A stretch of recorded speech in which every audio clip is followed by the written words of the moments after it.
The sun was merciless that afternoon, pouring its heat across the valley until even the wind forgot how to breathe. The land shimmered under its weight, gold and dust and silence. Then, through that silence, came the sound of something fragile and human. Bare feet stumbling, scraping against cracked earth. A girl, torn dress, blood running down her thigh like ink spilled on parchment. Every step she took left behind a mark, not just on the soil, but on the story of this place. Her name was Leah Jennings, though no one in Red Hollow would have recognized her now. She looked like a ghost that had crawled out of hell and refused to die. She didn't know where she was heading, only that she couldn't stop.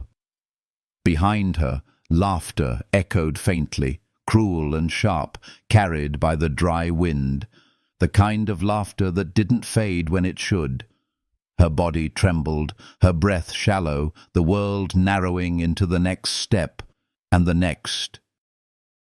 And then, when her legs finally gave in, she fell, to her knees, to the earth, to the edge of a ranch forgotten by time. The dust rose around her, the world spun, and somewhere in the haze of light and heat she saw a figure emerge. He walked slow, boots heavy on the dry ground, hat shadowing his eyes. Samuel Briggs, 56 years old. A man carved out of the land, quiet, scarred, and alone. The kind of man whose silence said more than words ever could. For years he had lived with ghosts of his own, a sister taken by war, a family swallowed by silence, a heart turned to stone.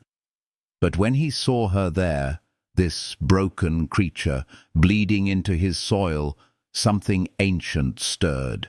A memory, a regret, maybe even grace. Leah tried to speak, but her voice cracked like old wood. "Please," she whispered, her hands clutching at what was left of her torn clothes. I need to take it off. It hurts."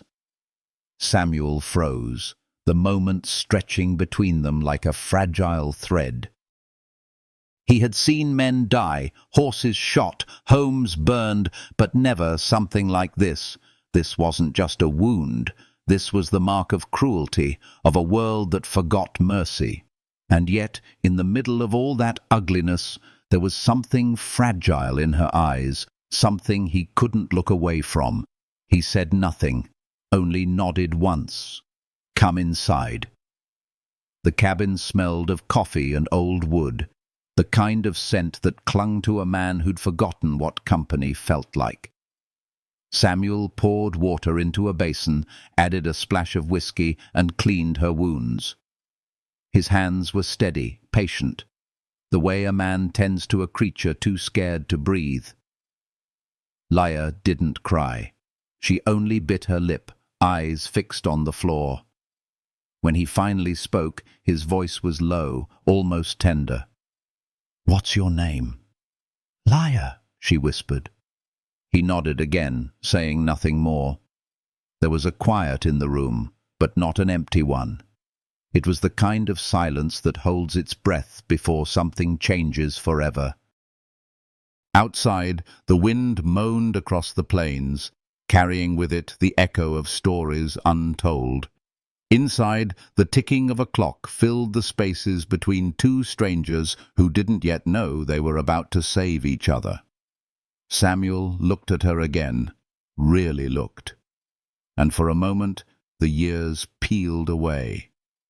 He saw not a broken girl, but a chance at redemption, a reason to care again. He offered her a glass of water. "Drink." She obeyed, her hands trembling around the cup. Then, almost too quietly to hear, she asked, "Are you going to send me away?" He stared out the window, where the light bled into the horizon. "No," he said finally. "You're safe here." Safe.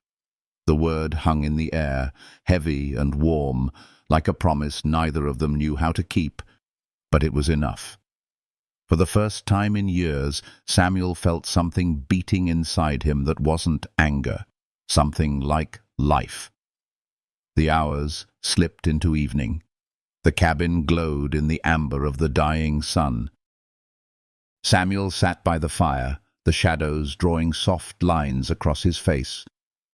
Lyra lay on the small bed, her breathing steady now, her face peaceful. Watching her, he remembered the last time he had seen someone sleep that way, his sister, Mary, years ago, before everything was taken. The ache returned, but softer this time, like the memory of a wound that had learned to heal. He didn't know what kind of trouble had found her, but he knew it wasn't done yet. Trouble never was in Red Hollow. And for reasons he couldn't explain, he found himself waiting for it. When Lyra woke, the night had settled in deep. She stirred at the sound of the floorboards creaking. Samuel was by the window, looking out at the dark horizon, his rifle leaning beside him. She sat up slowly, her voice soft, still weak. "I didn't mean to bring trouble." He shook his head. "You didn't." Their eyes met, and something passed between them. A flicker of understanding. A spark in the quiet. Two broken souls recognizing each other in the dark.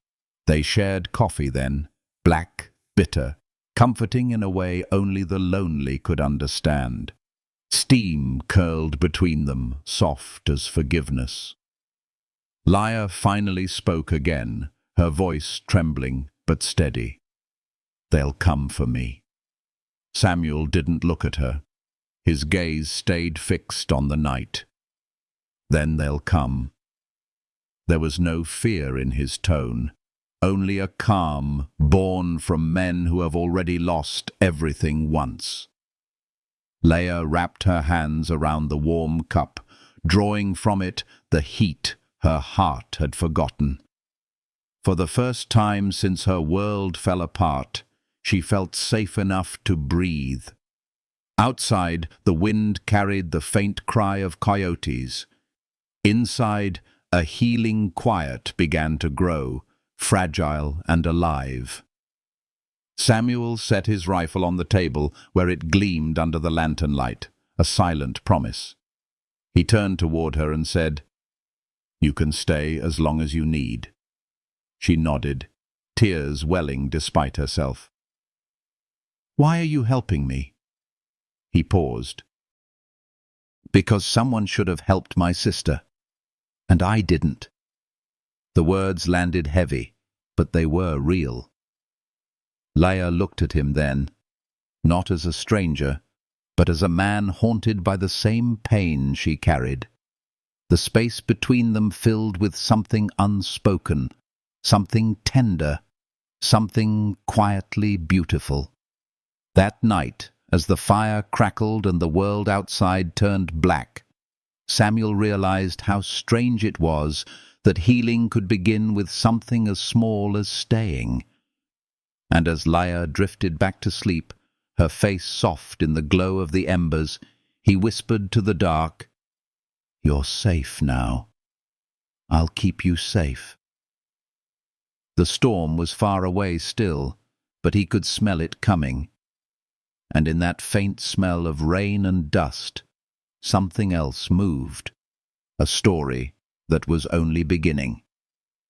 If this story already speaks to your heart, take a quiet moment to breathe and feel its warmth. Sometimes, stories heal not because they are perfect, but because they remind us that broken things can still bloom. If you'd like to walk this journey with Lyra and Samuel, stay close. Like, comment, and subscribe. It helps this small corner of healing stories reach hearts that might need them tonight. Now, let's step softly into the next chapter, where the silence of safety begins to tremble under the sound of returning thunder. Morning in Red Hollow came slow, the kind of dawn that stretched gently over the plains like a soft breath. The light seeped through the cracks in the cabin walls, painting the wooden floor with gold. Samuel had been awake long before the sun, as he always was, sitting at the small table with a cup of coffee gone cold. The quiet was his oldest companion. But that morning it felt different. There was another rhythm in the house now, the fragile sound of someone else breathing.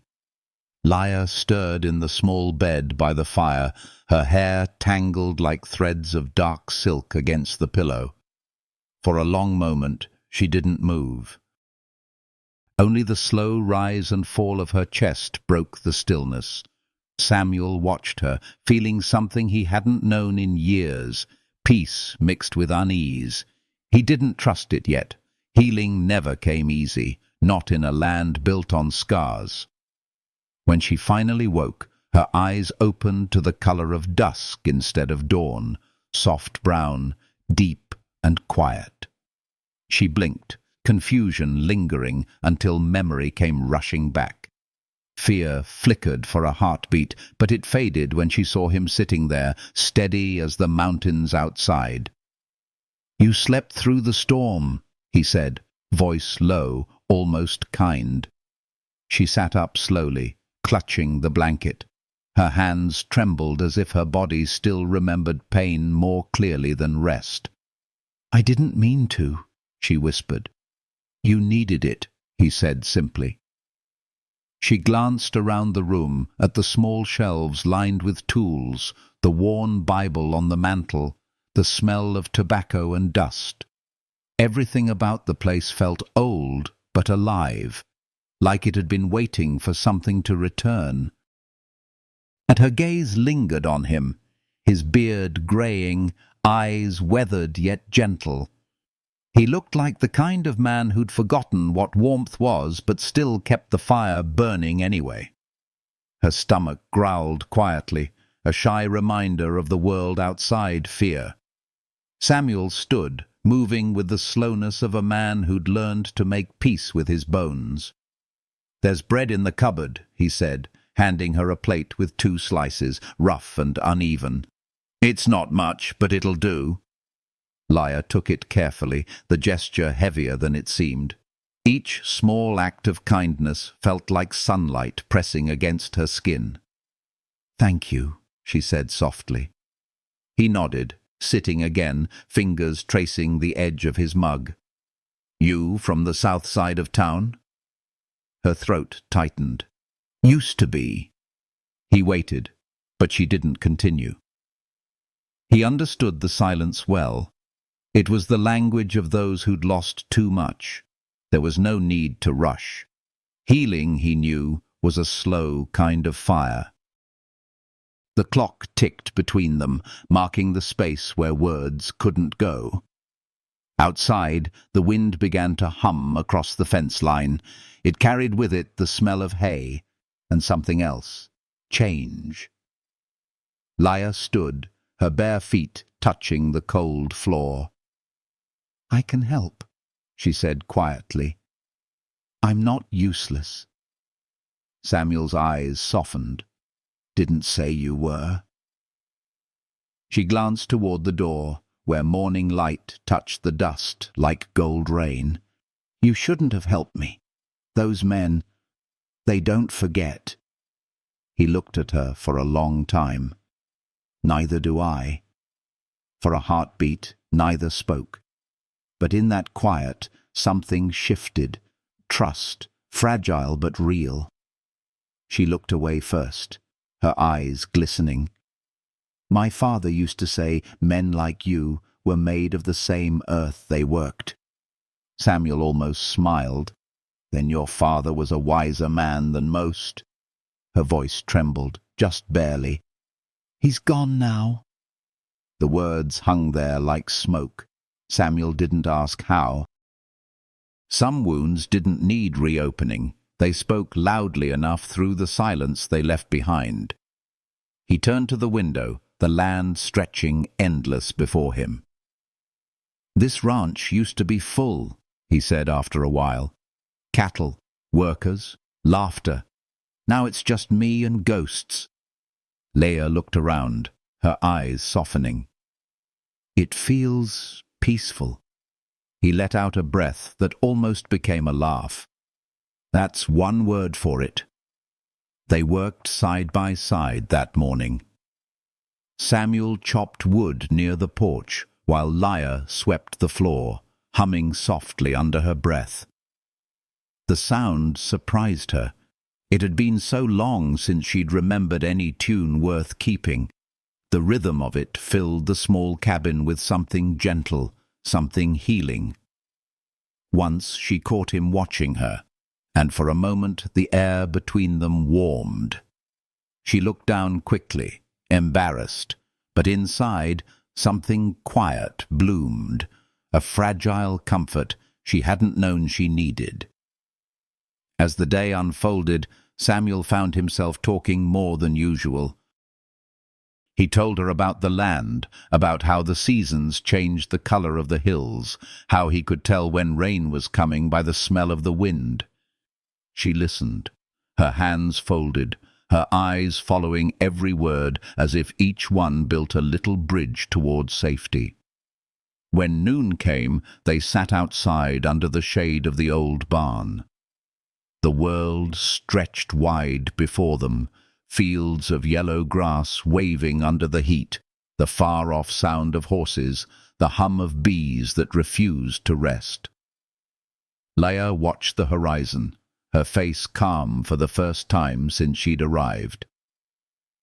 "Do you ever get tired of all this silence?" she asked. Samuel leaned back, considering. "No, I get tired of the noise people bring."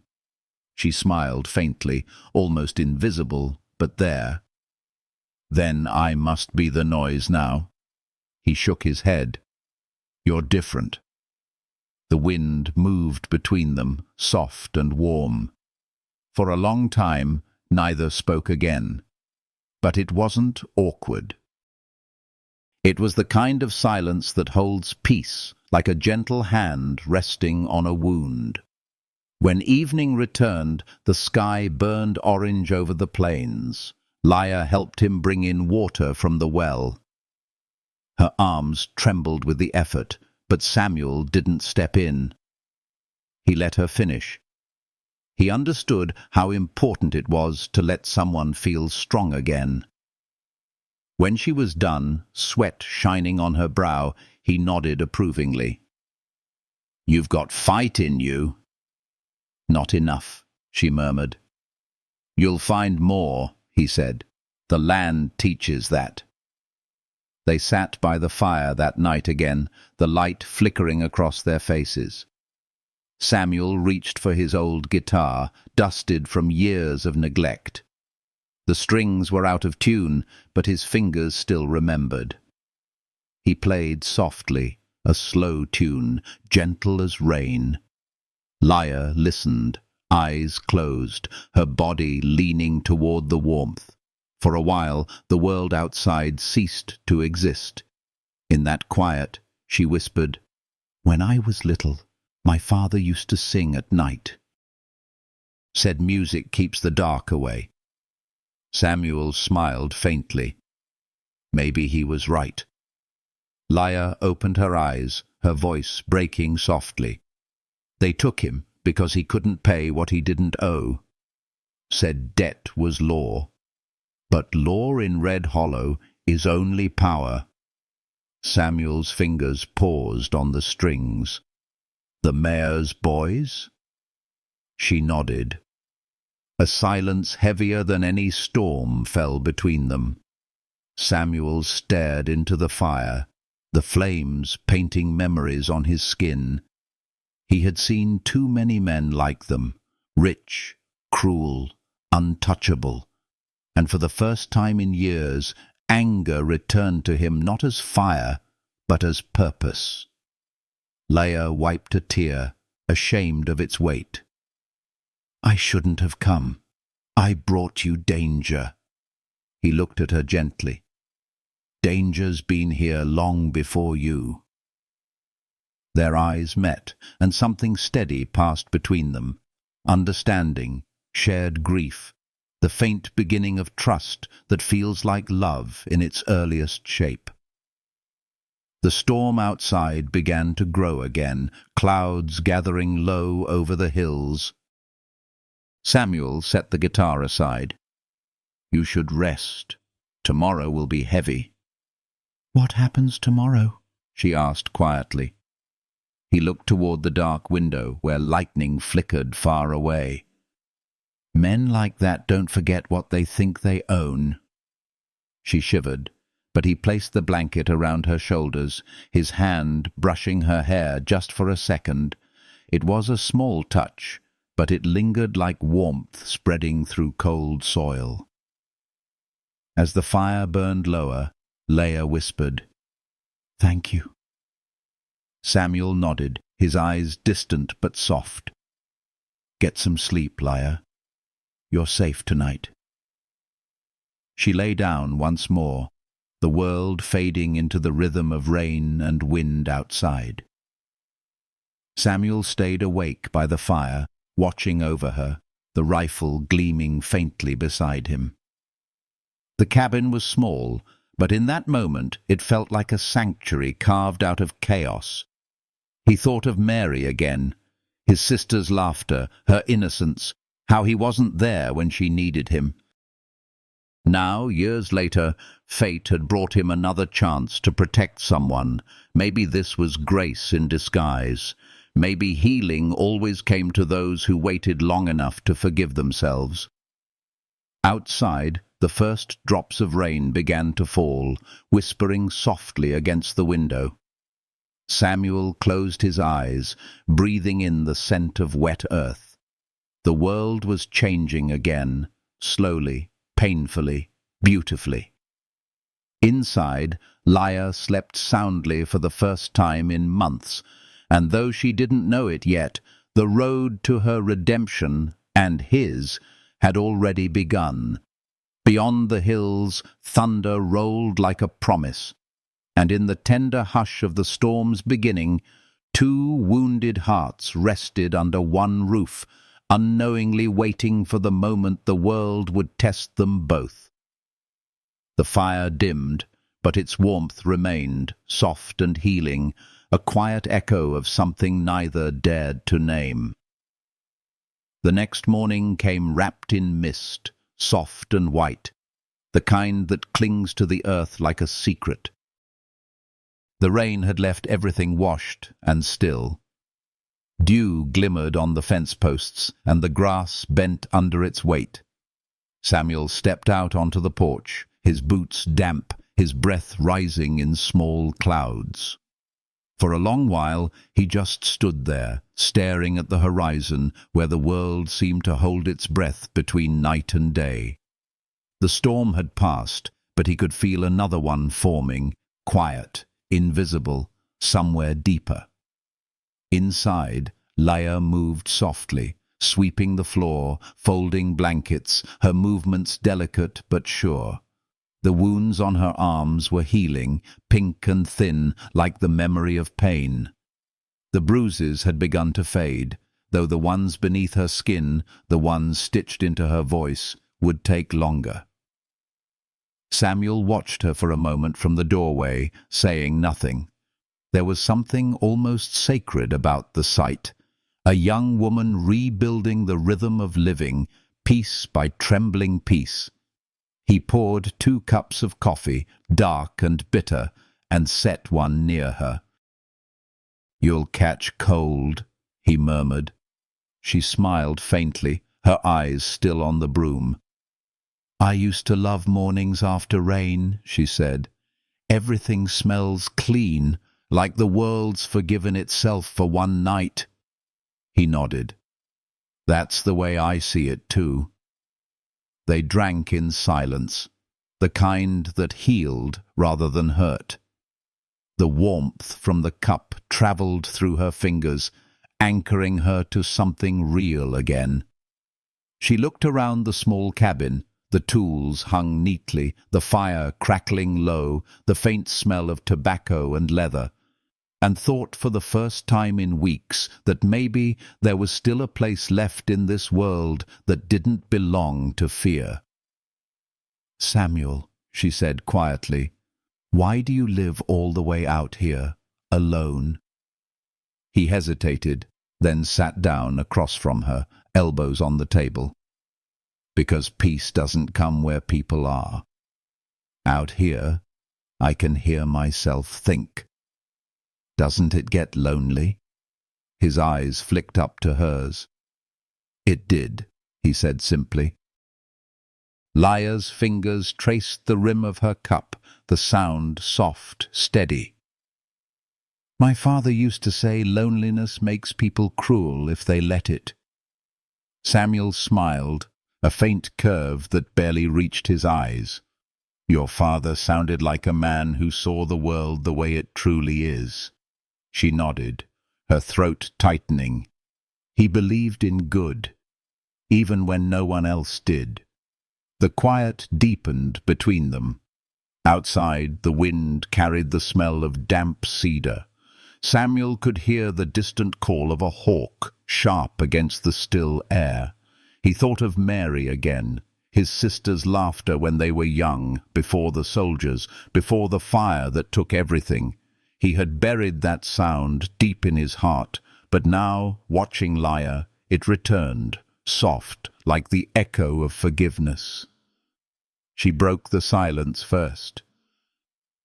"It was the mayor's sons," she whispered. "They came to our house after my father died. Said he owed them money. I told them he didn't. They didn't care." Her voice shook, but she didn't stop. "They dragged me out, said I could pay in other ways. I fought them. I ran. I think I killed one."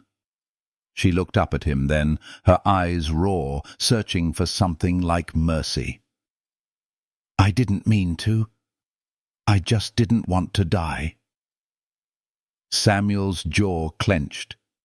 He didn't speak, not yet. He just reached across the table and placed his rough, warm hand over hers. She flinched at first, then let herself breathe. His hand was heavy, grounding, real, like a bridge between two broken worlds. "You did what you had to," he said quietly. "Don't let shame wear the mask of survival." Her lips trembled, and for the first time since that night, tears came, not of fear, but of release. They rolled down her cheeks, quiet and clean. Samuel didn't move, didn't pull away. He just stayed, letting the silence hold her steady.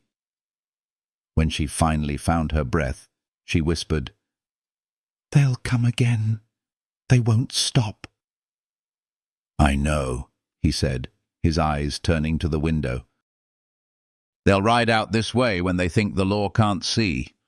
Red Hollow's always been like that. Power runs the town, not justice." He rose, went to the shelf, and took down the old rifle. It was clean, polished, but heavy with history.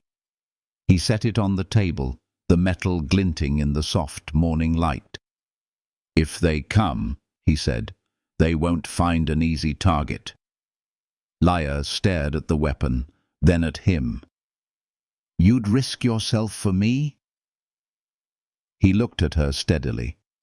"I've lived long enough doing nothing. It's time that changed." Something in her heart loosened. She didn't know whether to feel gratitude or guilt. Instead, she whispered, "You remind me of my father. He used to say the same thing when he stood up for the neighbors. Said silence only helps the cruel." Samuel looked at her for a long moment, then nodded slowly. Maybe it's time Red Hollow learned to listen. The day passed quietly after that, but the air felt different, charged, alive. Lia helped mend the fences by the barn, her movements slow but sure. Samuel worked beside her, guiding, silent, letting her rediscover the rhythm of strength. Each hammer strike echoed like a heartbeat through the valley. By late afternoon, the sun turned the hills into bronze. They stopped to rest under the shade of a cottonwood. Samuel handed her a canteen, and as she drank, he caught himself watching her again, the way the light found her hair, the way the wind brushed her face. There was something pure about her, something untouched, even after all she'd suffered. It humbled him. "Do you ever think things can change?" she asked suddenly. "I used to," he said. "Then I stopped believing. And now?" He looked out over the plains. "Now, I'm not sure, but maybe change starts small, like this." She smiled faintly, her eyes glistening. "You make it sound possible." He met her gaze, and something unspoken passed between them, a warmth, quiet and deep, the kind that doesn't need words. When they returned to the house, the first shadows of evening stretched long across the ground. Samuel fed the fire while Leah prepared supper, simple stew, bread and coffee. The cabin filled with the comforting smell of food, of life continuing despite the fear pressing at the edges. As they ate, she asked softly, "Did you ever lose someone you loved?" Samuel stared into the fire. "Yes," he said finally. "My sister, long time ago." "What happened?" "War came through the valley. I wasn't there. By the time I came back, she was gone. They said she screamed for me." Leah closed her eyes, her voice trembling. "I'm sorry." He shook his head. "I spent years blaming myself.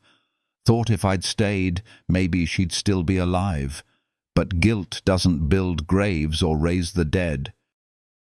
It just eats at what's left." Her hand brushed his across the table, soft, trembling. "Maybe you're not meant to bury that guilt," she whispered. "Maybe you're meant to heal it." Samuel looked at her then, truly looked, and saw not just a girl he'd saved, but a mirror of every loss he'd carried. The quiet between them grew full, alive, charged with something both painful and pure. Outside, night settled over the valley, wrapping everything in stillness.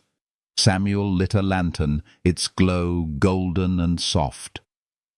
Leah sat by the window, staring out into the dark, her voice distant. "When I was running, I thought the world had already ended. I didn't think anyone would care whether I lived." He leaned against the doorframe.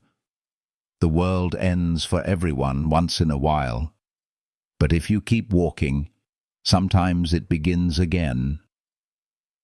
Her eyes lifted to his, and for the first time she smiled without fear. "Maybe that's what this place is," she said softly. "A beginning." The words hung in the air, fragile and hopeful. Samuel felt the ache in his chest ease. He hadn't believed in beginnings for a long time. But now, watching her there in the lantern light, he wondered if maybe the land hadn't abandoned him after all. Maybe it was waiting for him to open his heart again. The fire crackled, filling the silence with its slow heartbeat. Leah turned from the window and whispered, "Samuel, thank you for not sending me away." He didn't answer right away. He just looked at her, his eyes warm, his voice quiet. "You don't send away what life brings to your door, not when it needs saving." Outside, the coyotes began to sing again, their cries lonely but beautiful, echoing through the night. The wind moved softly through the grass, carrying the scent of rain and freedom. In that small cabin, beneath the endless sky, two souls, broken in different ways, began to find something gentle in each other's company, something that didn't demand or promise, but simply existed. Healing wasn't loud, Samuel thought. It was this, a quiet, shared breath in the dark, the warmth of coffee, the touch of a hand that didn't let go too soon. As the lantern flickered low, Lia rested her head on the edge of the chair, her eyes growing heavy. Samuel stayed beside her, watching the fire fade into embers. The storm in him was quieter now, almost tender. He didn't know what tomorrow would bring, only that he'd face it differently, with purpose, with heart, with her under his roof. When the last light finally died, he whispered into the dark, more to himself than to her, "You're safe here, Lia, for as long as you need."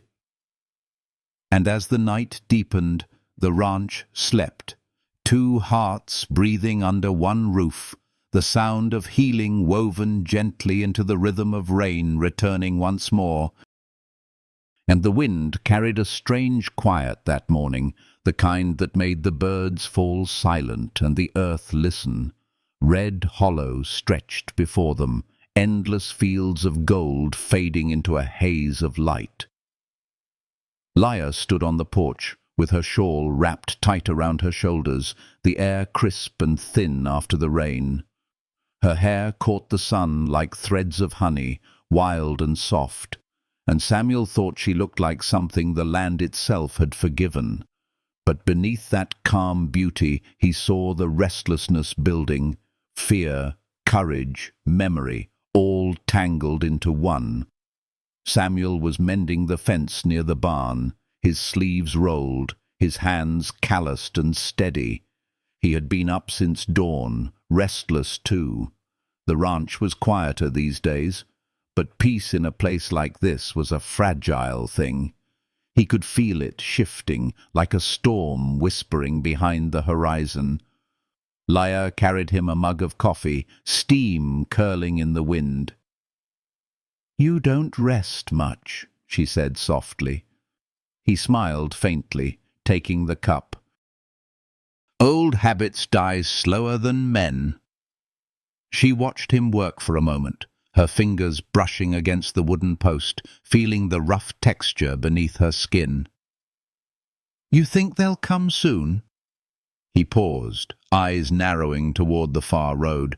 "Men like them don't forget being defied. They'll come when they think it's safe, when they think I'm not ready." Her voice trembled. "And are you?" Samuel looked up at her. "I've been ready since the day I buried my sister." The words struck deep. She didn't answer, but she stayed beside him, the silence between them stretching into something that wasn't empty.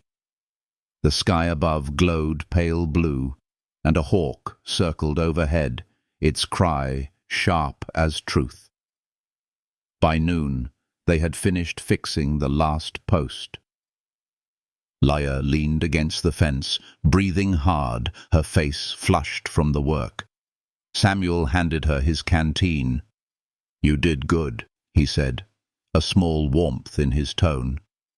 She smiled, wiping sweat from her forehead.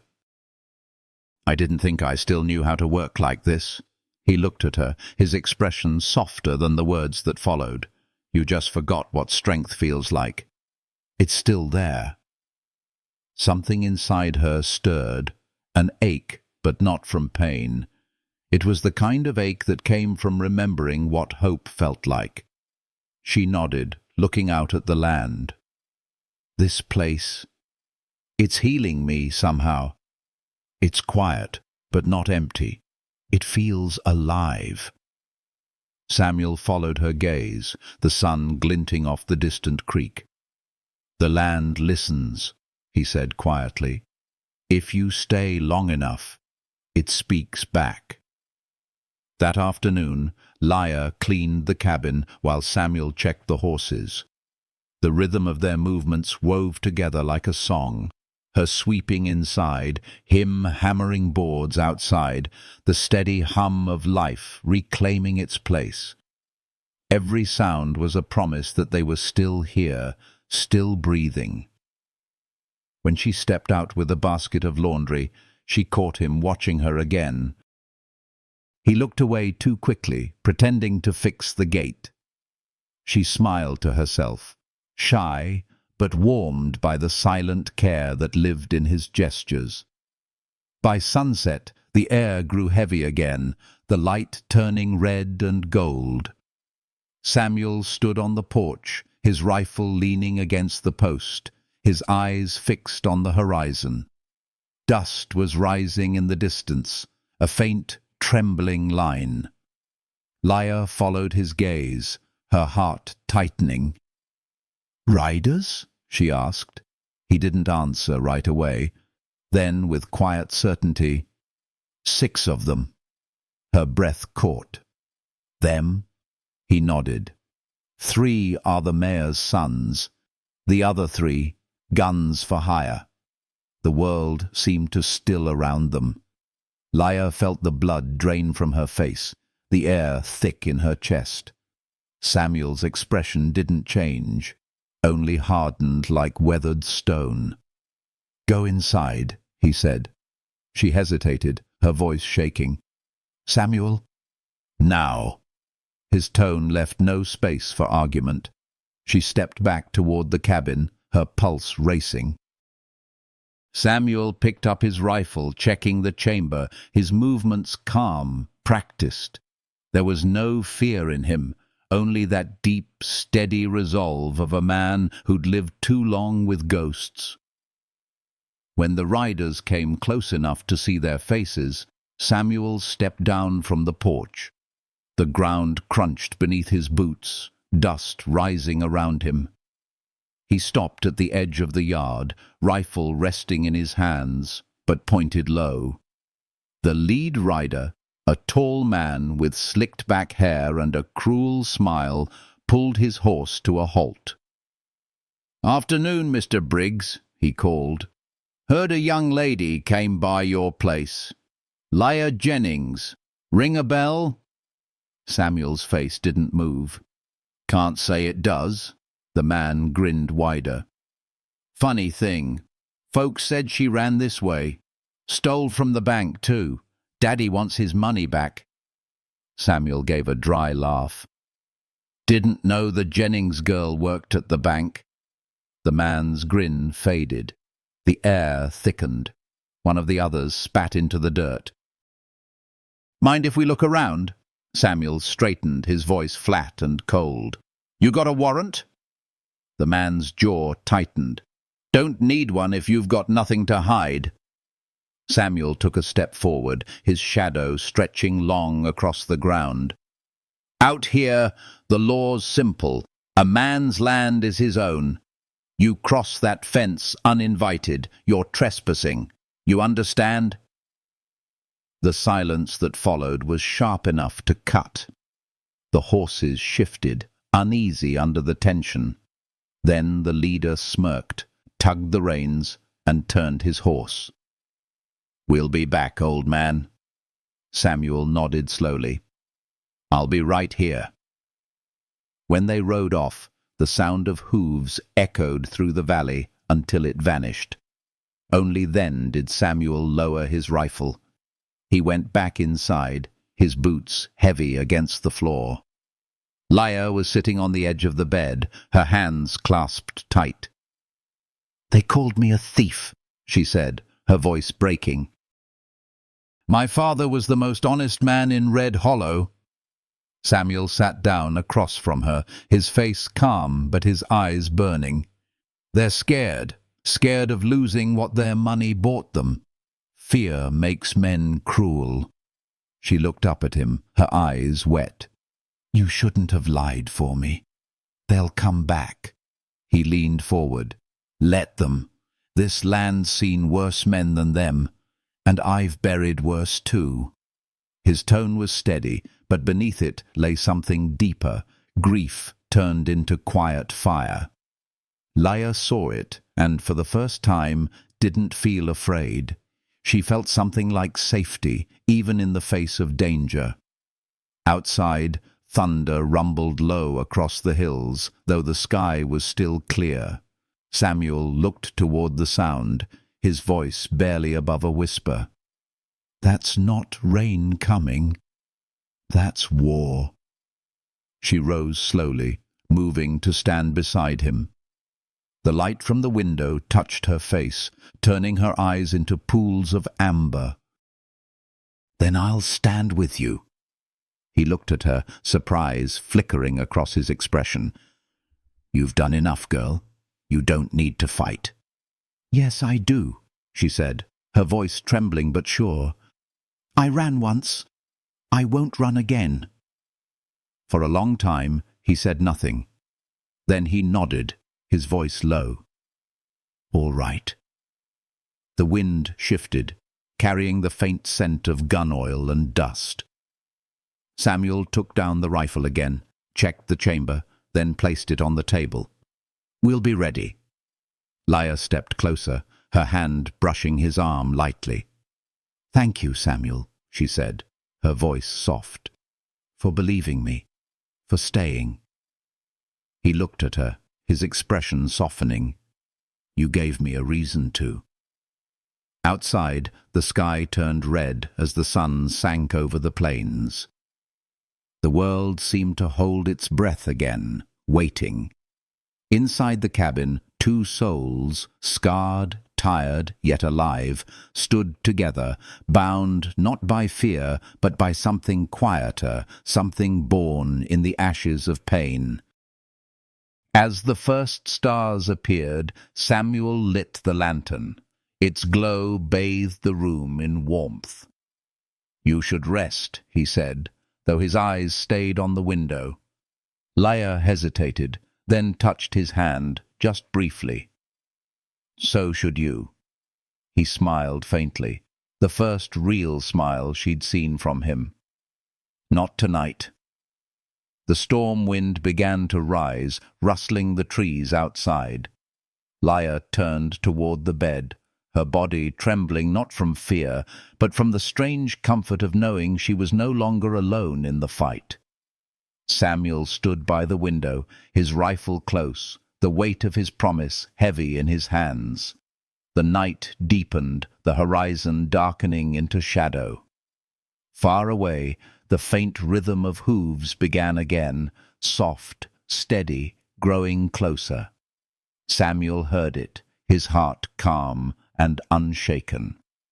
He glanced once at the sleeping girl, her face peaceful in the lantern light, and then back toward the dark road. He whispered to himself, voice like gravel carried on the wind. "If they come for her, they'll have to go through me first." The wind rose higher, carrying the scent of dust and coming danger. And as the last light faded, Red Hollow waited, caught between the breath before battle and the promise of something holy that would follow, the kind of healing only courage can bring. Night descended quietly, but the silence wasn't peace. It was the kind that holds its breath before breaking. The air felt heavy with waiting, and every sound, the creak of the floorboards, the whisper of wind against the windows, seemed louder than it should. Leia couldn't sleep.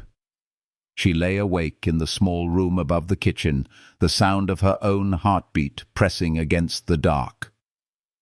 Below, Samuel sat by the fire, the rifle beside him, cleaning it with slow, deliberate care.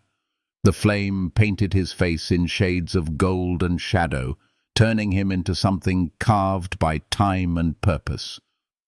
When the clock struck midnight, thunder rolled low across the plains. Leia rose, wrapped her shawl around her shoulders, and stepped softly down the stairs. Samuel didn't look up when she came closer, though he'd known she was awake. "Can't sleep?" he asked, his voice low and rough like gravel underfoot. She shook her head. "I keep thinking about what they'll do when they come back." He wiped the barrel of the rifle, his movements steady. Thinking won't change it.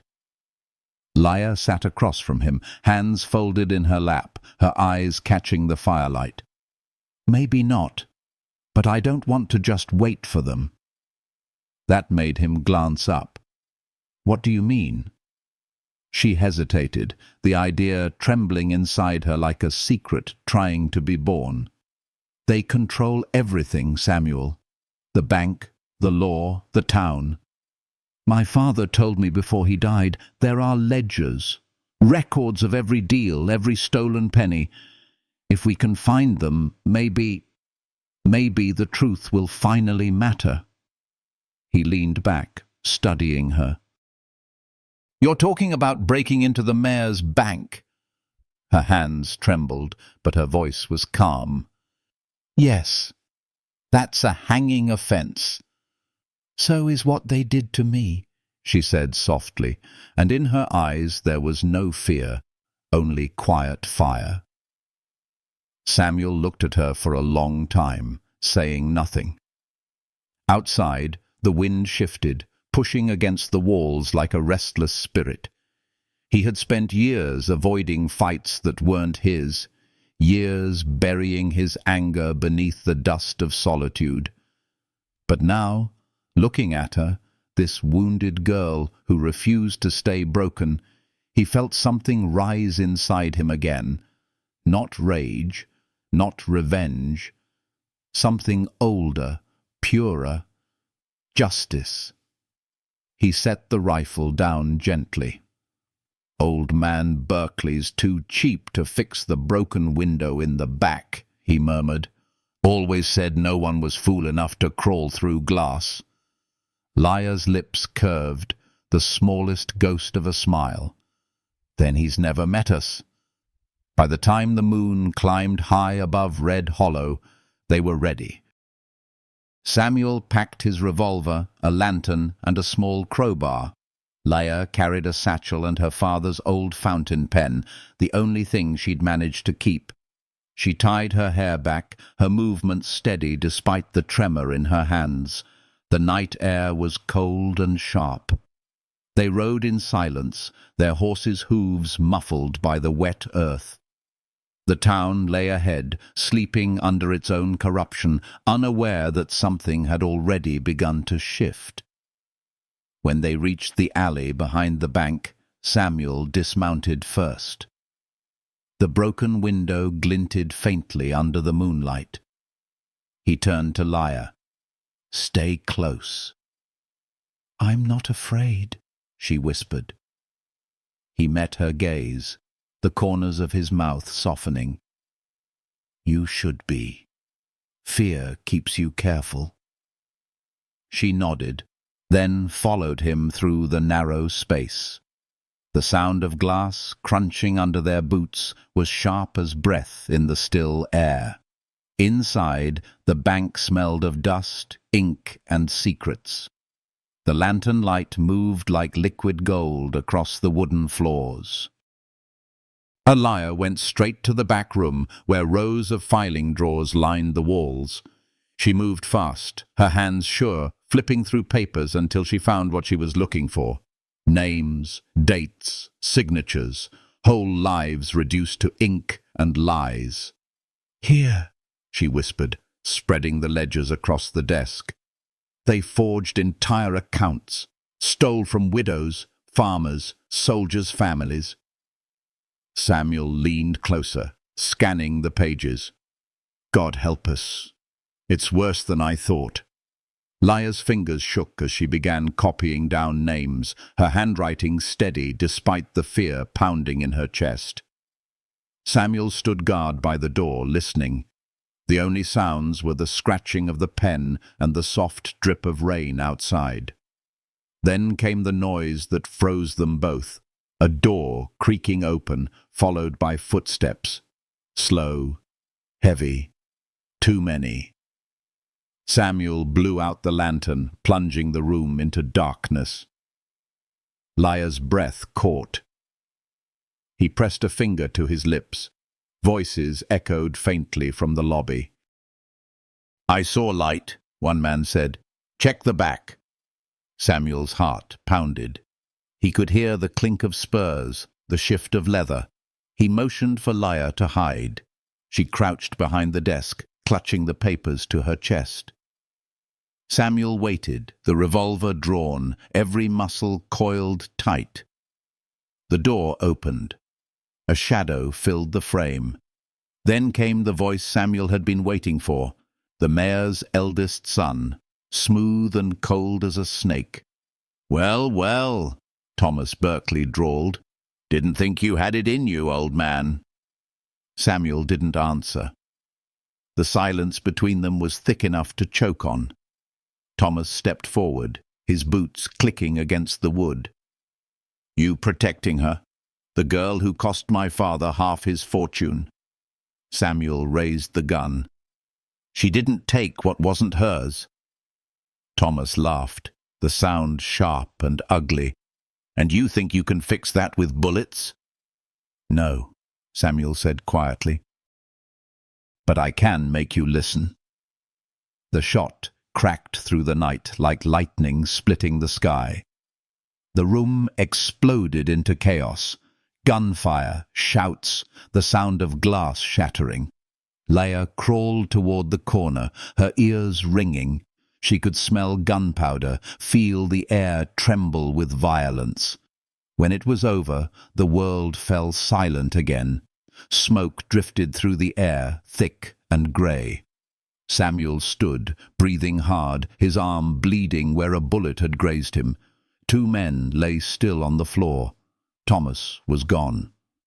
"Samuel," Leia whispered, crawling to him. "You're hurt." He waved her off gently. "Not enough to stop me. We need to move." They gathered the ledgers, stuffing them into the satchel. Outside, the storm finally broke, rain pouring in sheets, washing the blood from the steps. Samuel guided her through the back alley toward the horses. The thunder roared above them, masking their escape. By dawn, they were miles from town.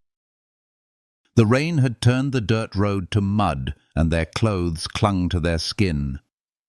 Leia's hands were raw from gripping the satchel, but she held it as if it were life itself. They stopped at a ridge overlooking the valley.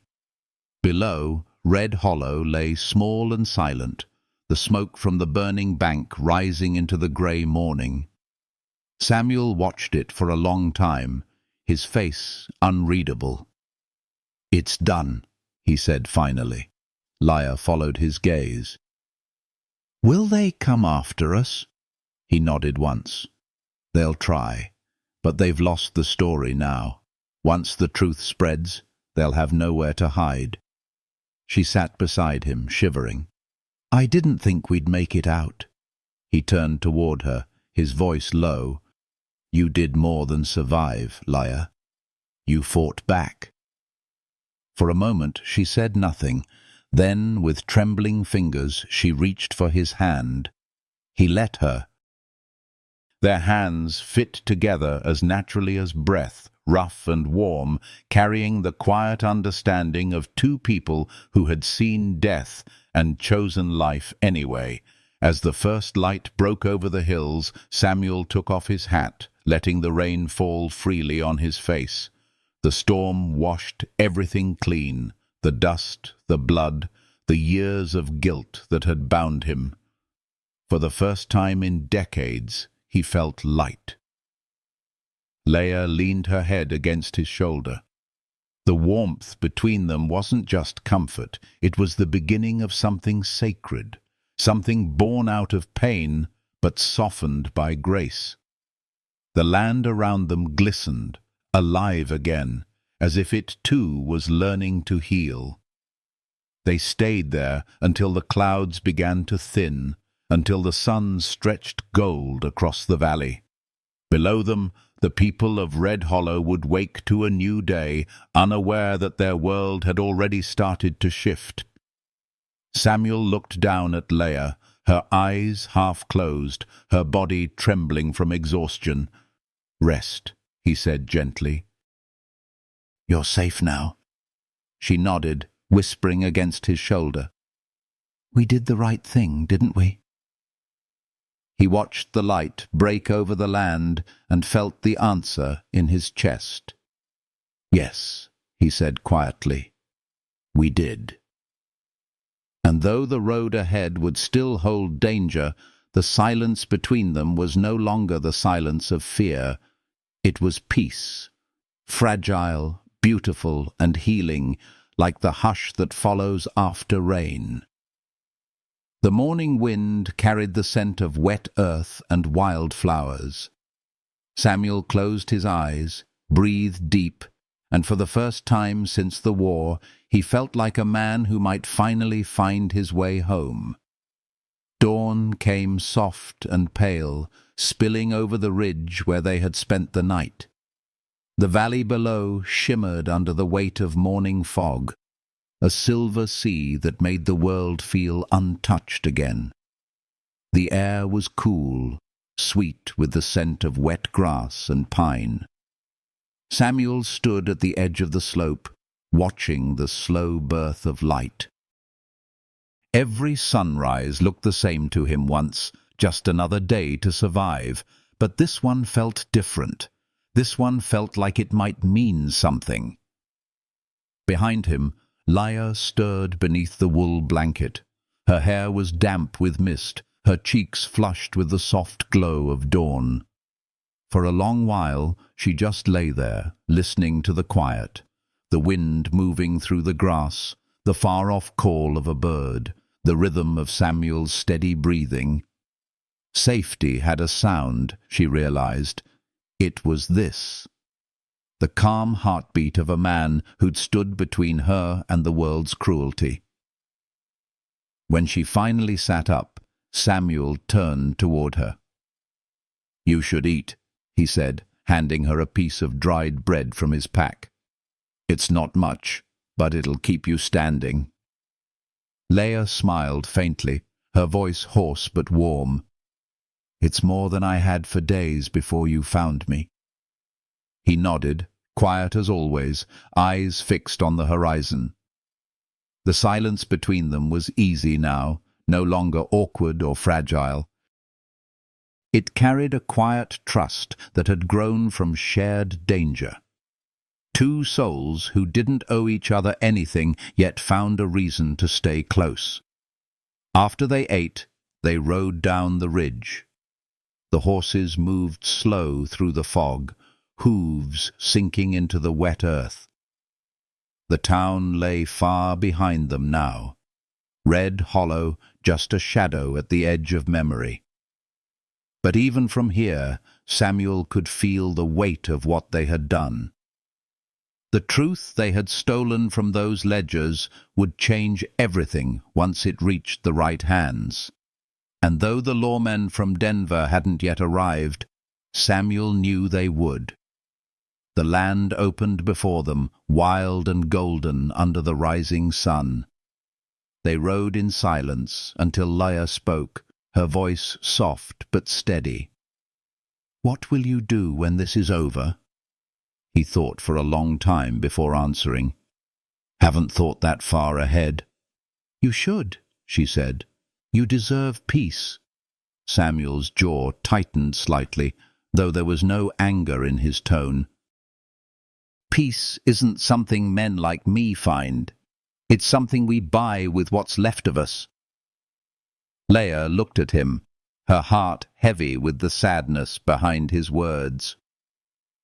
"Maybe you've already paid enough," she whispered. The wind carried her voice away, but he heard it. He didn't answer.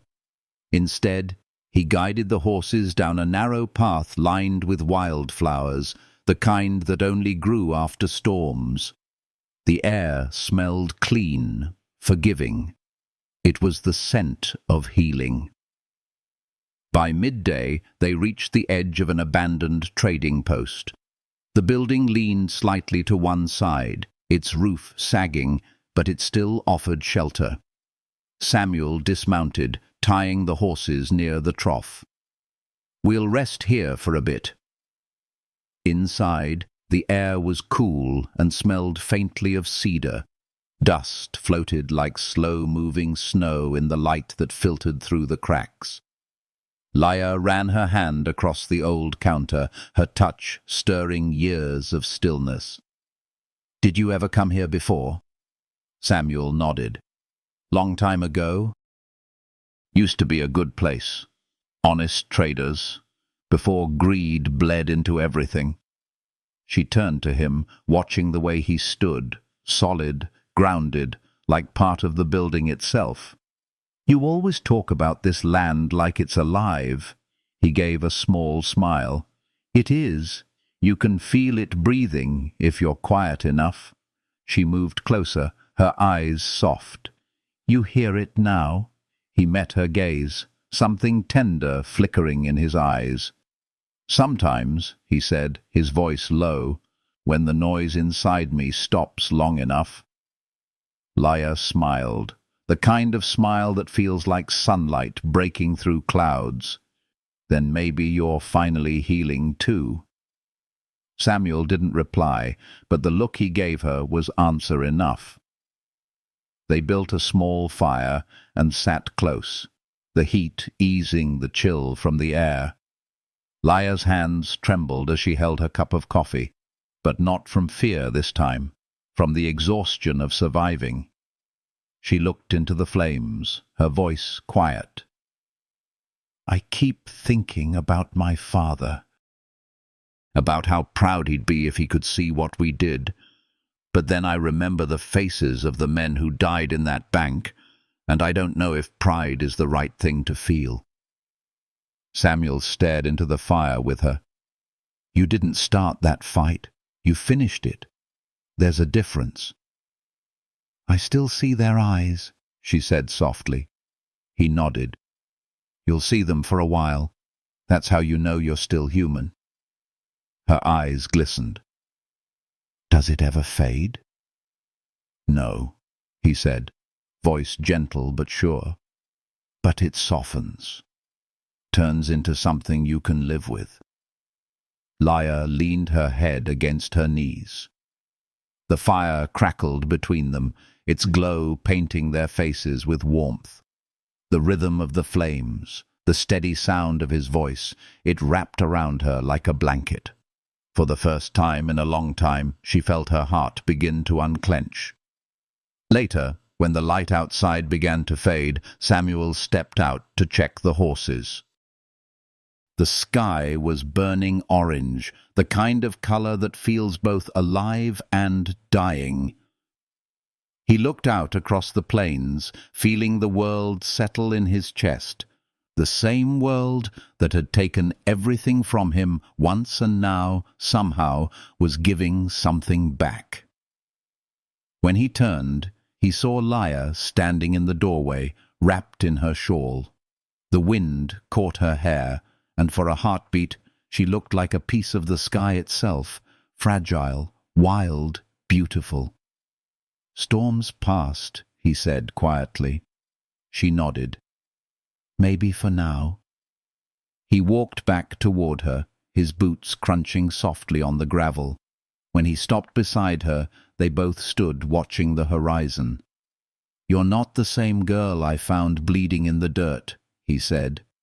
"No," she replied, her voice steady. "You taught me how to stand again."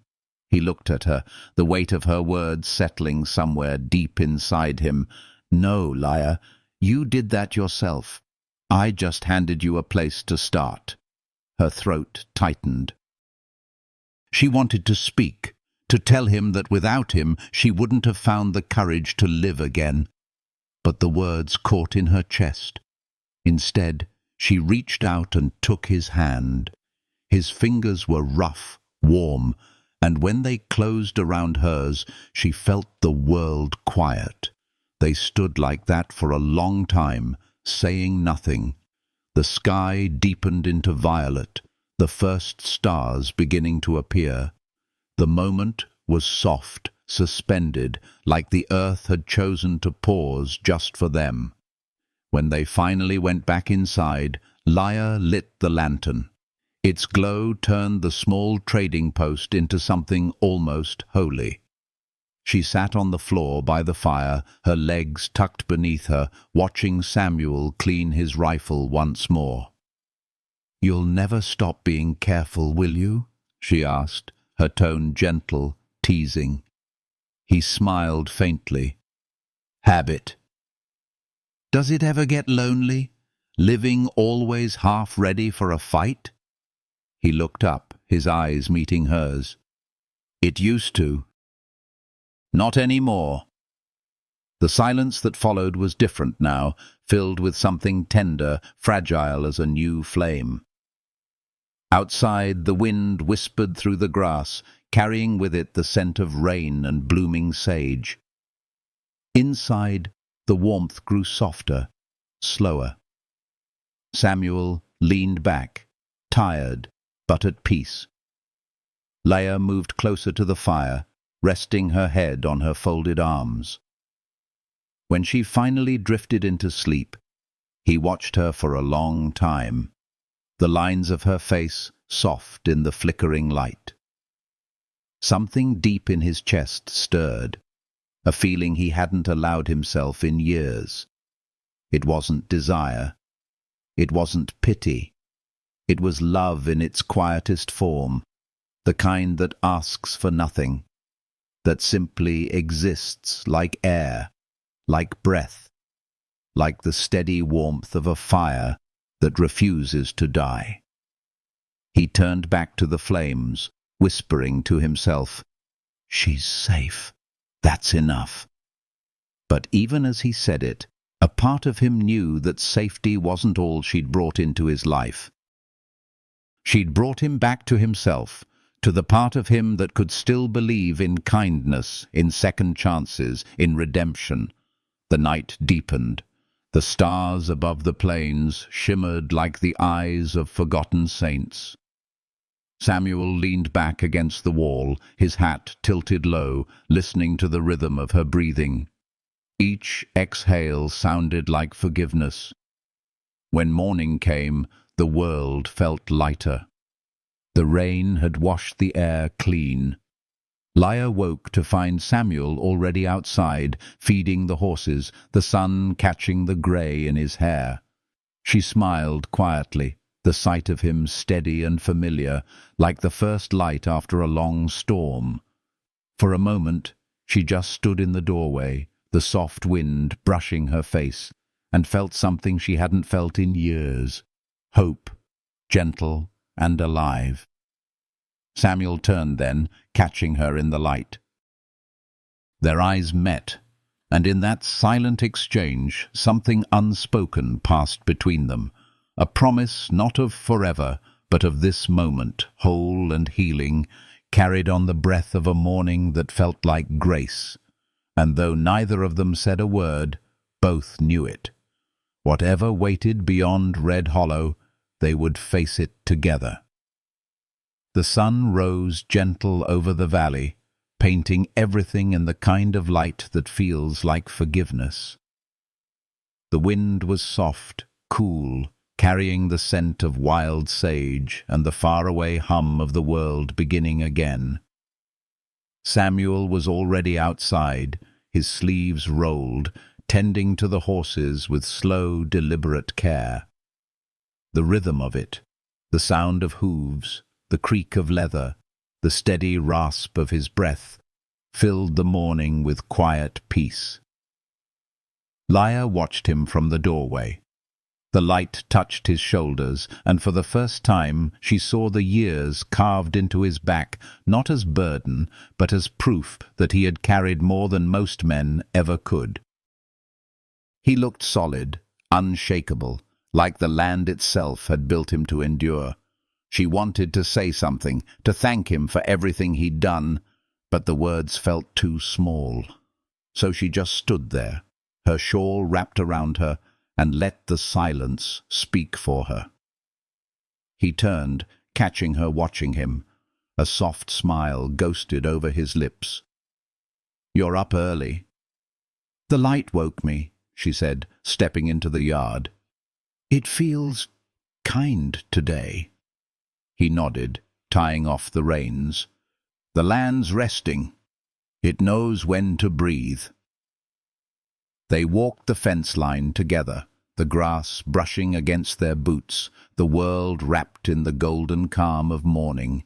Every step they took left small prints in the wet soil, the kind that fade but leave memory behind. "I used to think I'd never feel safe again," Laya said softly. "That the world had taken too much from me to ever give anything back." Samuel looked at her, his voice steady. "The world doesn't give peace, Laya. You make it. Bit by bit. With your hands, your breath, your heart." She smiled, a small, healing thing. "You make it sound easy." "It isn't," he said. "But it's worth it."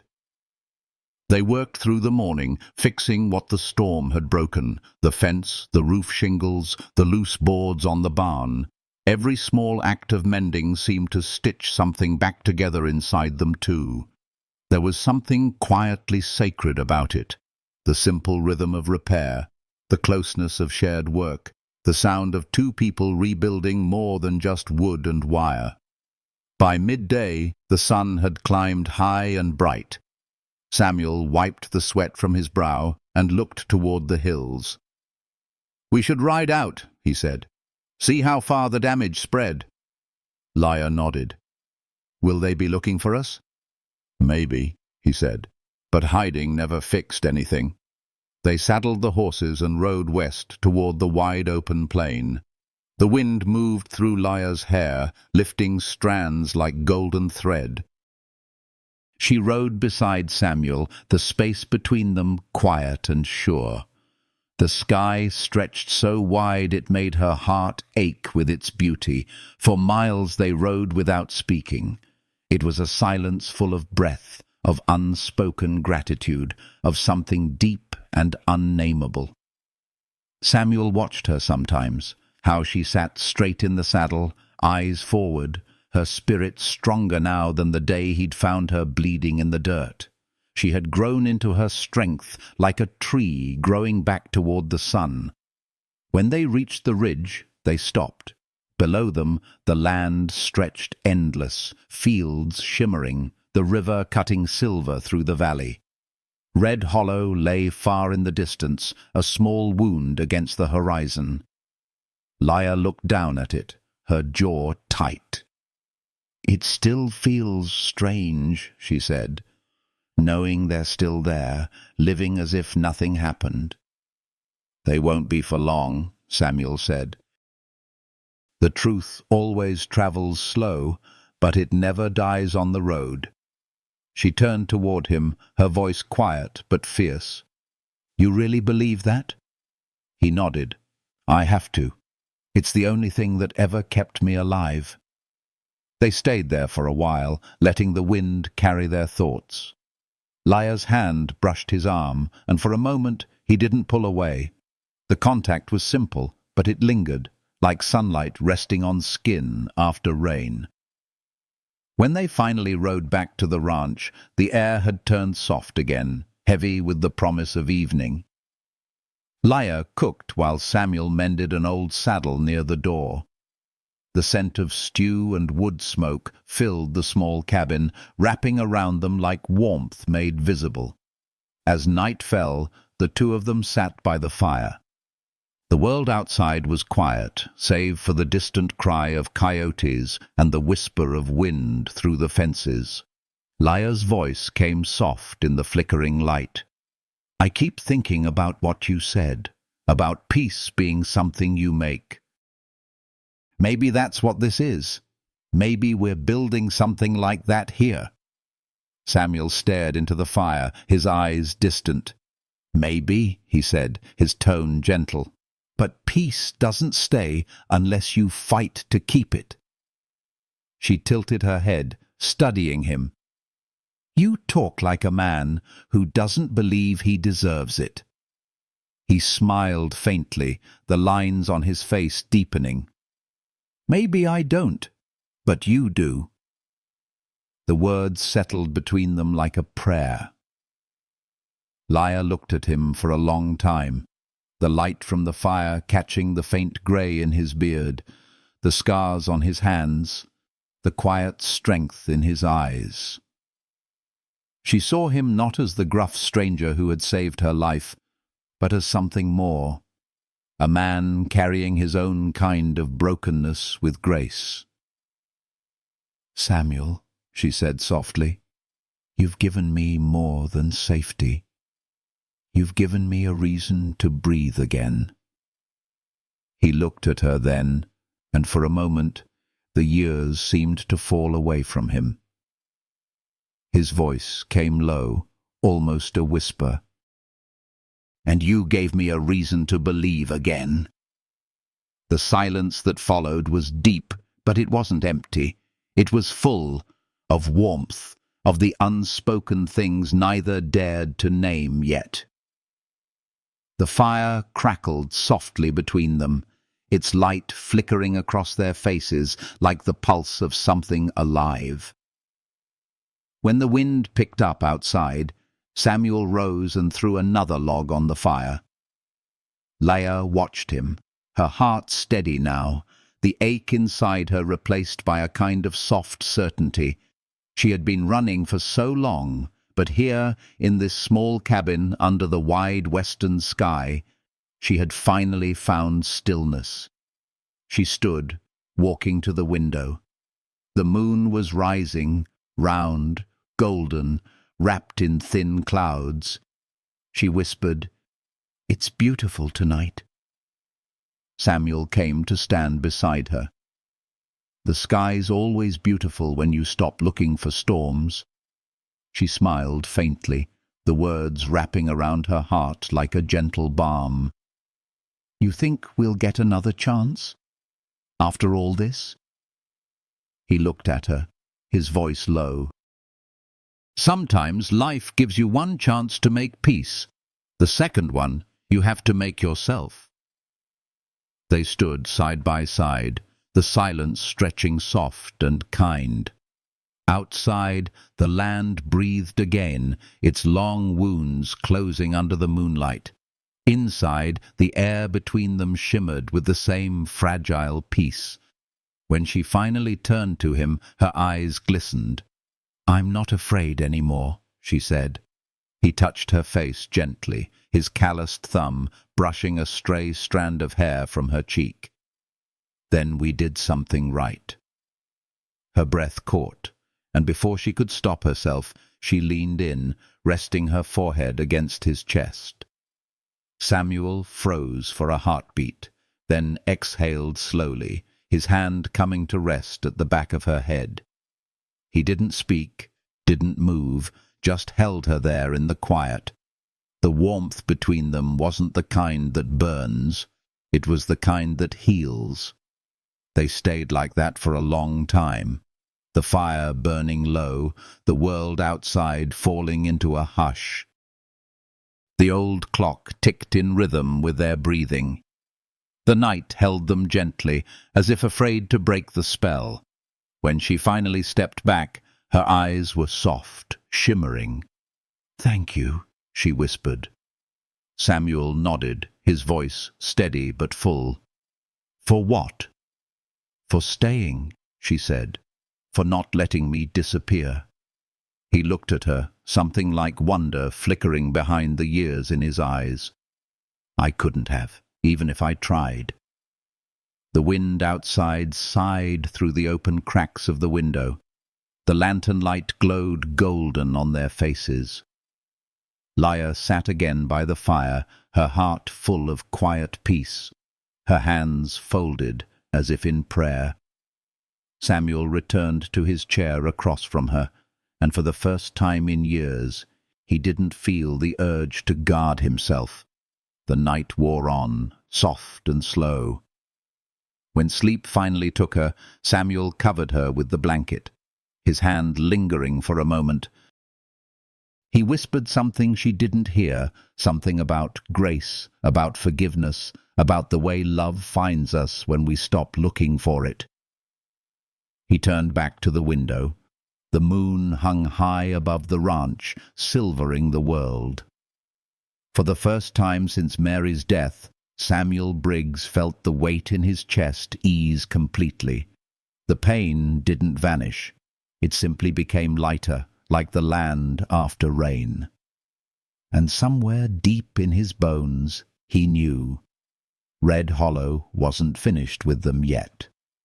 The town would stir, the truth would spread, and the storm would return. But for now, in this one still night, under the quiet blessing of the moon, there was peace, warm, fragile, and beautifully alive. Lyra's breath steadied into the rhythm of sleep, and Samuel sat watching the fire die, feeling the healing silence settle around them both. The world had been cruel, but it was still capable of moments like this, moments that felt like mercy. And as the night folded itself gently over the ranch, Samuel whispered to the darkness, almost in prayer, "Whatever comes next, we'll face it together." The words hung in the quiet air like the promise of another dawn waiting just beyond the horizon. Morning came softly, as if the earth itself wanted to be gentle after everything it had witnessed. The sky stretched wide and pale blue, washed clean of shadows. A thin mist clung to the valley, wrapping the land in something sacred and quiet. The ranch looked different under that light, alive again, like it had taken a deep breath after holding it too long. Lyra stepped outside, barefoot in the dew, her skirt brushing against the wet grass. The air was cool against her skin, carrying the scent of cedar and rain. She closed her eyes, listening. The world sounded peaceful. The low murmur of cattle in the distance, the whisper of wind through the fence, the soft rhythm of Samuel's boots as he walked behind her. He joined her on the porch, his hat in hand, his eyes softer than she'd ever seen them. For a while, neither spoke. Words would have felt too heavy, too small for what had survived the night. "You didn't sleep," she said finally, glancing at the dark circles under his eyes. He smiled faintly. "Didn't want to miss the sunrise." Lyra looked at him, then back toward the horizon. The first line of light was breaking over the hills, slow and golden, spilling warmth across the fields. "It's beautiful," she whispered. Samuel nodded. "Every sunrise feels like the land forgiving itself. You just have to stand still long enough to see it." She turned to him, her voice soft. "You talk about the land the way some men talk about God." He smiled again, a small, quiet curve of his lips. "Maybe they're the same thing. Both keep teaching you to start over." The words lingered in the air like prayer. Lyra felt them sink deep inside her, soothing something that still trembled there. She stepped down from the porch, walking slowly toward the fence line where the light was brightest. The world shimmered around her, every drop of dew reflecting the morning like 1,000 tiny suns. Samuel watched her, his heart heavy in the most beautiful way. He had known many mornings, but never one that felt this alive. She turned back to him, her hair catching the wind, and smiled, a real, unbroken smile that reached her eyes. "Samuel," she said softly, "I used to dream of running away from this place. Now I think I just want to build something new here." He walked toward her, slow, thoughtful. "Then maybe this land was waiting for you." She laughed quietly, her voice warm. "You sound like you believe in fate." "I believe in people who refuse to quit," he said. "And you're one of them." The light between them grew soft and golden. Lyra looked out over the valley. After everything that happened, do you think the town can change? Samuel leaned on the fence, watching the horizon. Change comes slow, but the truth's out now. Folks know. The men who hurt you, they can't hide behind their money forever. The law's on its way. And when it comes, Red Hollow's going to have to face itself. She exhaled, her breath trembling with relief. It doesn't feel real yet. All those years of silence, and suddenly the world's listening. He nodded. Sometimes it takes fire to make people see the light. They stood there, side by side, as the morning deepened. The sound of distant hoofbeats echoed across the plains. Leia turned quickly, but this time Samuel's hand on her arm steadied her. "Marshall's riders," he said. "Not them." When the men arrived by noon, dust rising behind their horses, the air shifted again. They carried the seal of Denver, their badges glinting under the sun. Words were exchanged quietly, ledgers handed over, testimonies promised. Samuel told them everything, steady and calm, while Leia stood nearby, her chin lifted high. By evening, the riders left with the evidence in tow. Red Hollow would no longer belong to the men who had ruled it with fear. Justice had begun its slow march. As twilight fell, Leia sat on the porch steps, her shawl wrapped around her shoulders, watching the light fade from gold to violet. The sky above glowed with the last embers of the day, and for the first time the stars began to show without the weight of dread beneath them. Samuel came out quietly, carrying 2 mugs of coffee. He sat beside her, his knee brushing hers. "They'll print the truth," he said. "Every name, every stolen dollar." Leia nodded, her voice barely a whisper. "It's over then." He sipped his coffee, eyes distant. "It's never over, but it's better." The fireflies began to appear in the grass, flickering like tiny souls set free. Leia smiled faintly. "I think my father would have liked you." Samuel turned to her, a ghost of humor in his voice. "He might have thought I was too old and too stubborn." "He'd say those are good things," she said. "Means you stay when others leave." He chuckled softly, the sound low and healing. "Guess I did." The night unfolded slow and kind. They spoke little, but every word carried weight. Samuel told her stories of the land before it broke, of Mary and the valley when laughter was still common. Leia told him of her childhood, of reading by candlelight, of her father's voice, of the dreams she thought she'd lost.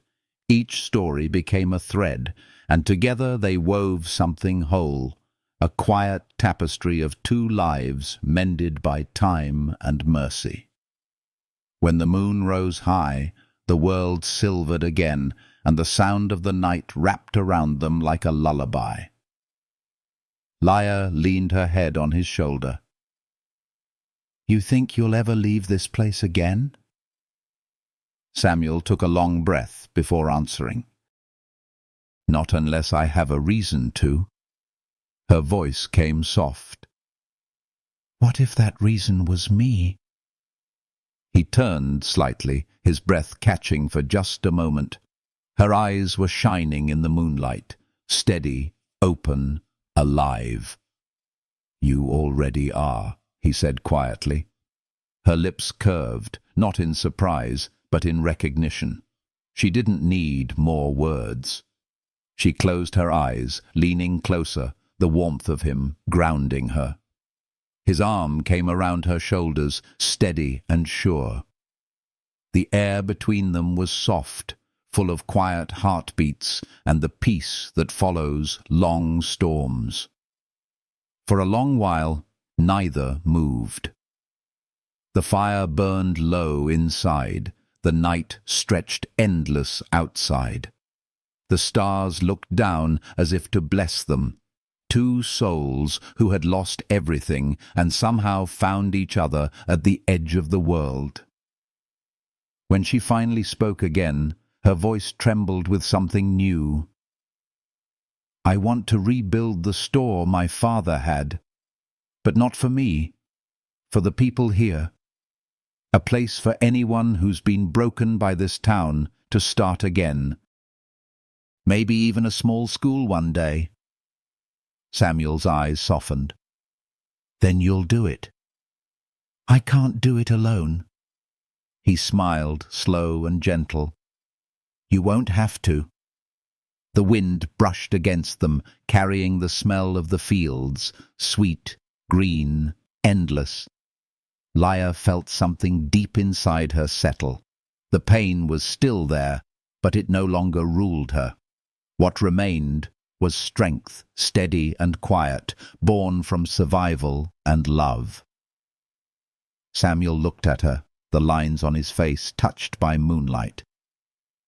"Your father once said men like me were made of the land," he murmured. "Maybe he was right. But you're what keeps it growing." Lya's eyes glistened, and she whispered, "Then we'll grow it together." They stayed like that, watching the moon climb higher. The night was cool, calm, alive with the gentle hum of crickets and the slow rhythm of healing. Samuel felt her hand slip into his, her fingers warm and sure, and he didn't let go.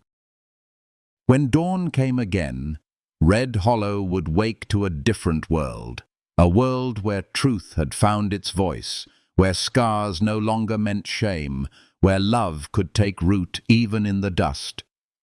For now, though, there was only this: two hearts breathing the same air, the same peace, the same fragile joy. The stars blinked softly above them, and somewhere in the quiet, Samuel thought he heard Mary's laughter again, carried on the wind like a benediction. He smiled, finally, truly, as if the years had been worth every mile that led him here. And as the fire burned down to glowing embers, the world seemed to whisper around them, a lullaby of second chances, of forgiveness, of love that heals without asking permission. If this story touched something deep in your heart tonight, take a moment. Breathe, feel. Remember that healing always begins with the smallest kindness. If you felt the warmth of this story, let it linger. Leave a comment, share where you're listening from, and if you'd like more stories like this one, stories of love, redemption, and gentle hope, please like, subscribe, and stay close to this quiet corner of light, because somewhere in every heart there's still a piece of Red Hollow waiting to be healed.